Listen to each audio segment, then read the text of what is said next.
Listen to the words long written down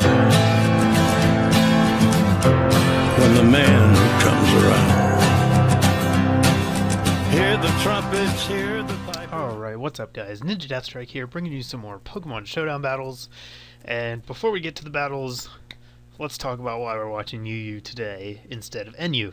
The short story is, I tried NU, I was terrible at it, could not figure out what the heck was going on, didn't know the threats, didn't know the tier at all, didn't know speed tiers, didn't know what things did, totally lost every game I played, decided that maybe NU wasn't for me. So for the time being, we're not going to be delving into NU. If you would like to see some NU matches, I recommend you go check out Robotnik is Sexy's channel. That would be Andy, my fellow co-host of Generation 1. He loves the lower tiers and he's very good at them. So if you want to learn how to play NU, go there. We're going to play UU because after I lost all the NU matches, I decided that I would like to win. So I played the tier that I'm best at, and I got some pretty good games in. So we're going to do some UU today, and then next week we're going to venture into Ubers because I kind of forgot that there was a whole other tier besides NU that I'd never tried. Haven't played Ubers since Gen 4. It's actually a lot of fun. In 5th Gen, it seems like it's, of course, broken as hell, but it's Ubers, so that's what you get. There's no complaining. You know what you're signing up for when you play Ubers. Anyhow, that's next week. This is my feel better about myself matches, so we're going to watch them, and we'll see how things go. I'm up here at the top for this match. My opponent is down here at the bottom. His team's pretty unorthodox. You don't see very many of these guys very often in UU, with the exception of Florges and Victini. They're pretty common. Swampert doesn't get as much play as he would, and these guys, Ampharos you see around sometimes, but Cradily and regular Tornadus you really don't see that often. Of course, Tornadus T was the dominant force in UU while it was around. It rightfully and thankfully got banned very quickly, so I guess he's trying to use the regular Tornadus as a replacement. They are not comparable, let me just tell you that. So anyhow, let's get into the match. He is going to lead with his Tornadus. I'm going to lead with Whiskers, the Mineshaw. Tried to Ambipom, decided Mineshaw was definitely better. So we're back with him. Just go for the fake out here. He doesn't have any ghost. I have absolutely nothing to fear by going for it. Switches in Swampert basically just to absorb the hit, and then goes right back to Tornadus. So I'm going to get some switch initiative as I U-turn out into Donphan. Unfortunately, he does taunt me, so I can't get Stealth Rocks up. He knocks off my leftovers, but this is a big play right here. I predict him to switch out, knowing that I'm going to go for the Ice Shard, so I go for Earthquake instead, and one-shot that Victini. This is a max attack Donphan.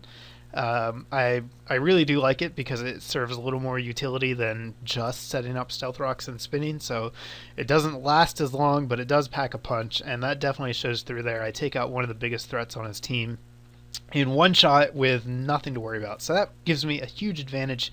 Gonna get another one as he switches Ampharos into a Sleep Power, and that's basically gonna give me a free switch into Whisper, who is gonna wall the majority of his team. Whisper needs to worry about Florges, but that's basically it. I do get a little cute. I try and go for the Wish Pass back to Donphan, but he's gonna wake up on the third turn, so I knew it was risky, but I decided it was worth it to try. It's going to mean Donphan is going to end up going down, but that's fine. He did his job. He killed Victini. He got up Stealth Rocks. He ended up killing Tornadus too, because my opponent makes a pretty questionable switch here into Tornadus with the Stealth Rocks up when he already had switch initiative. So whatever, that's fine. He's going to bring Florges in. I'm going to go into Thorn to handle it. I really like Roserade, especially for checking Florges since it's everywhere, and it's fast, and it has sleep. Just a really good part of this team. Here I make a very questionable choice to switch into Grox. The Arcanine, I don't know why. I doubt close combat kills Cradily. I didn't really know how to handle Cradily, so just seemed like the thing to do, but he's actually going to switch out into Swampert, and I get to do a pretty big chunk, and then here I decide I'm not going to overpredict. Go for the Giga Drain. If he stays in, he's dead. If he doesn't, I'm faster than the rest of his team. I get to put some to sleep. So he ends up staying in. I get almost all of my health back. And at that point, Thorn's going to be able to clean up the rest of his team, so he's just going to concede. Pretty strong first outing back in UU, which is exactly why I decided to play it, because I knew I'd probably win. My win percentage in UU is very high. Second match. Again, I'm going to be up here at the top using this team. This team is awesome. I'm really comfortable with it. I know how it plays, know how to use it. So my opponent's down here. We have another big threat in UU, Mega Blastoise. Florges and Blastoise are number 1 and 2 usage-wise, or at least they were. I can't imagine that switching because they're both very good. We also have some other big threats, mainly all of his team. Shaman is really good. Jirachi is super annoying. I mean, it's Jirachi. You guys know what it does. It's awful. Chandelure is a big spin blocker and powerful offensive threat. And then we have Dugtrio as a trapper, and Staraptor, again, is just another big beater. So this is definitely a big-time showdown. These guys all mean business. So it's not going to be an easy match. He's going to lead with Staraptor. Again, I lead with Whiskers. He gets the Intimidate. I figure that's fine. I go for the Fake Out here, and then rather than switch, I decide to stay in to see if he's Scarfed. If he's not, I'm going to U-turn out safely, and if he is, I will know. So it turns out he is. He U-turns as well, which actually gives me the switch initiative because I ended up being slower than him, and I know that he's Scarfed now, so that was a great first couple turns for me there.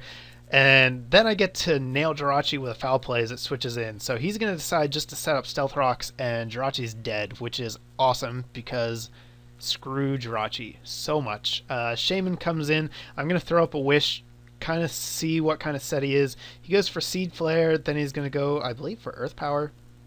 It's going to turn out the Shaman is a full-on attacking set. I think it's actually just straight up 4 attacks.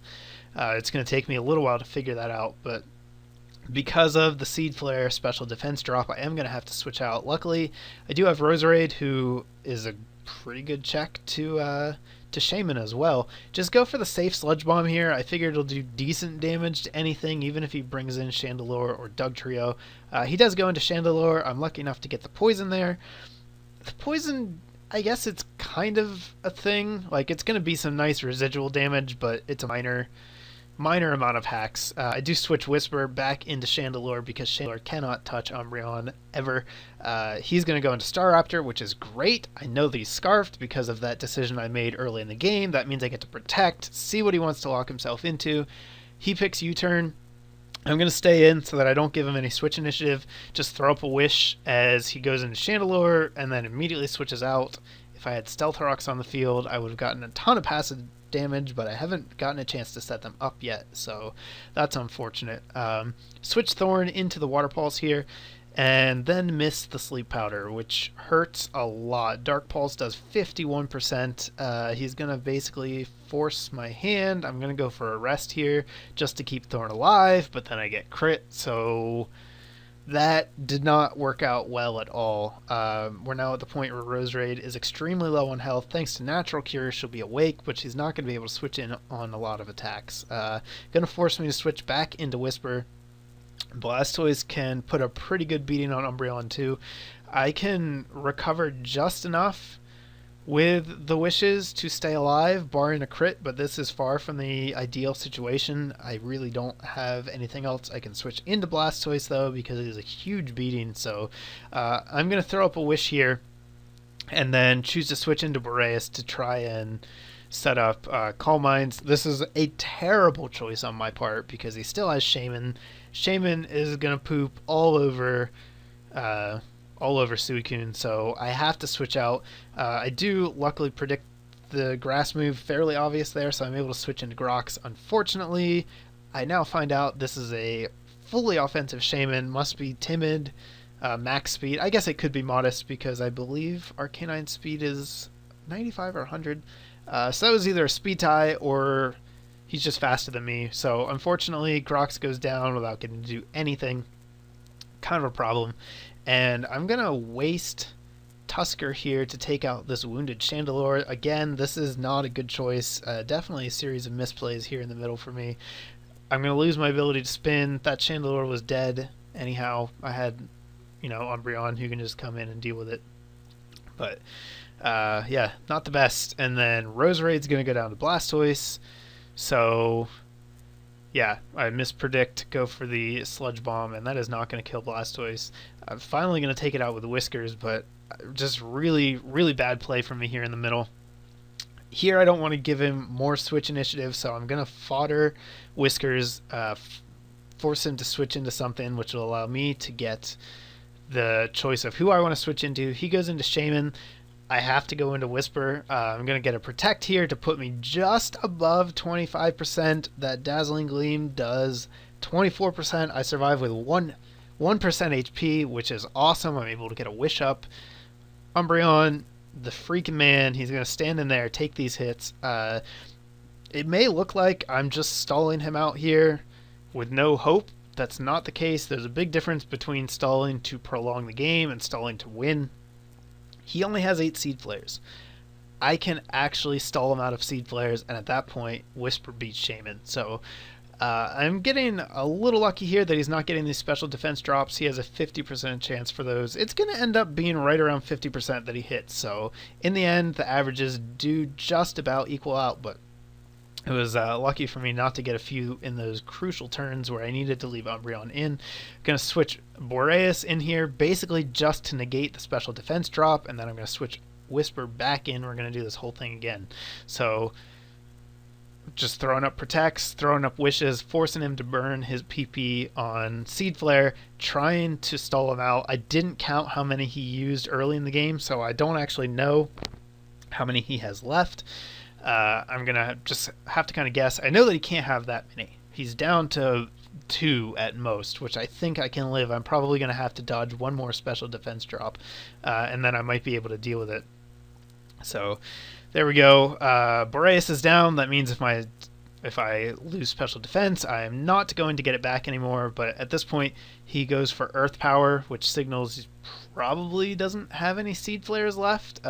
He may just be waiting for me to use Protect so that he can guarantee get his last one through. But I Protect here, and he doesn't go for it, which is a pretty clear sign that he doesn't have any left. It means Shaman can't really hurt me. I do need to be careful, though. I need to kill Shaman while I'm at a large amount of health, because I know that Dugtrio and Staraptor are coming in. They're both physical attackers, so I'm going to need to take a hit or 2, which is a problem. He's also, the reason he's going for Earth Power here is Earth Power does have a chance to lower my special defense, so he rightly realizes that that's his only chance of being able to take me out. I'm going to take him down with a crit here. That might have taken him out a turn earlier. I think I was doing around 25%, so it was definitely convenient. I'm not sure entirely how much it mattered, but it was not insignificant. He's going to choose to U-turn here, which is interesting, and then he goes for Dig. He knows I have Protect. I don't know what happened here. Yeah. He's going to Dig. That's fine with me. I'm going to kill you with Foul Play now. I'm going to be at 70% health. I know that I'm going to take a big hit here, so I'm going to go for the Protect. I get to see what he locks himself into. Obviously, it's close combat, but it's also going to give me some more HP. Ends up, I probably don't need it. I have 11% left. He's going to lower his defense, and I take him out with Foul Play. So Whisper basically just takes his whole team down on his own, because Umbreon is the freaking man, and he gives 0 shits about what you're doing, because he will just win the game. So that's UU. Those are 2 matches that I won because I felt bad because I lost so many. Next week is Ubers. Definitely come back to check that out. Some pretty cool games. Lots of cool things going on there. And give me a thumbs up if you liked the video. Check out the links in the description, and I'll have more coming your way shortly. Later, guys.